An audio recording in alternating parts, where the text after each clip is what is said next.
aquí el estudio de los circuitos RCL en serie en corriente alterna. Bajo este epígrafe se suelen tratar circuitos que contienen inducciones, condensadores y resistencias.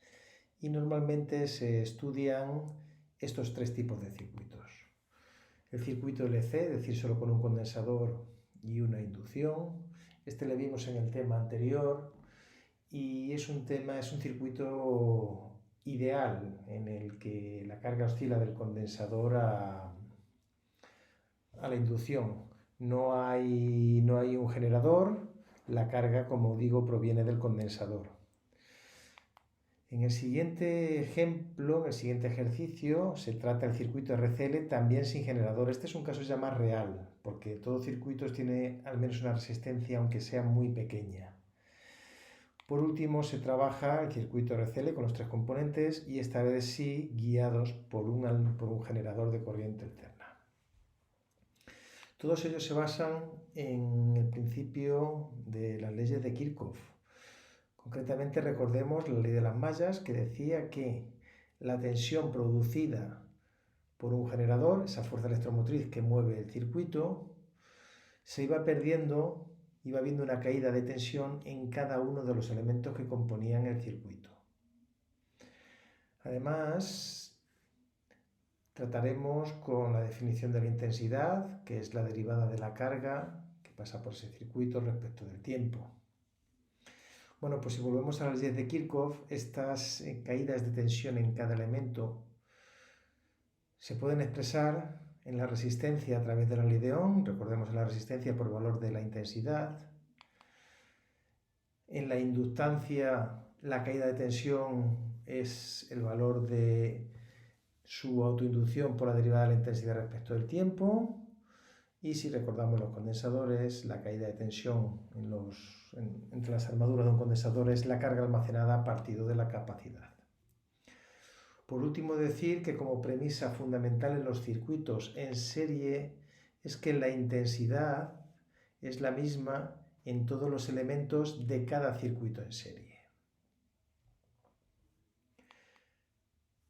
Dicho esto, vamos a plantear las ecuaciones diferenciales de cada uno de los tres circuitos.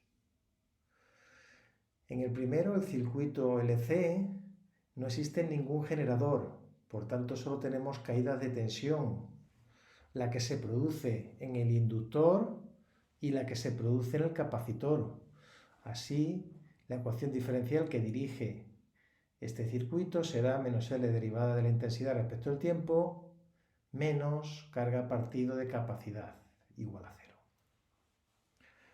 En el segundo circuito tendremos una ecuación parecida, pero ahora sí debemos meter la caída de tensión producida en el resistor, que como dijimos antes será R por I. Por último, en el circuito RLC, en el que sí que existe generador, aparecerá este término en positivo, es decir, el que produce la fuerza electromotriz que mueve la corriente. Estas son las tres ecuaciones diferenciales que rigen cada uno, que explican cada uno de los circuitos. Conviene transformarlas un poquito para poder encontrar las soluciones. Y concretamente, si nos vamos a la primera, el circuito LC, lo que estamos haciendo aquí es dividir en ambos términos por la inductancia, por L. Además, multiplicar ambos términos por -1 para que me quede en positivo. Y expresar la intensidad como la derivada de la carga respecto del tiempo. Esto mismo lo hacemos en el segundo y el tercer circuito para obtener las expresiones que se muestran en la pantalla.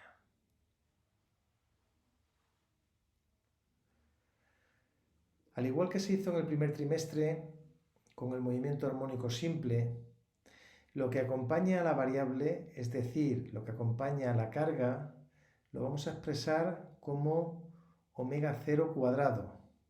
Será la frecuencia angular, la frecuencia de oscilación, que es igual a 1 partido del EC. De esta forma, la primera expresión se puede se puede escribir como derivación de la carga respecto al tiempo más omega 0 cuadrado por la carga igual a 0. Esta es la ecuación diferencial clásica que define un oscilador armónico. Y a partir de ahí escribiremos la solución de esta ecuación.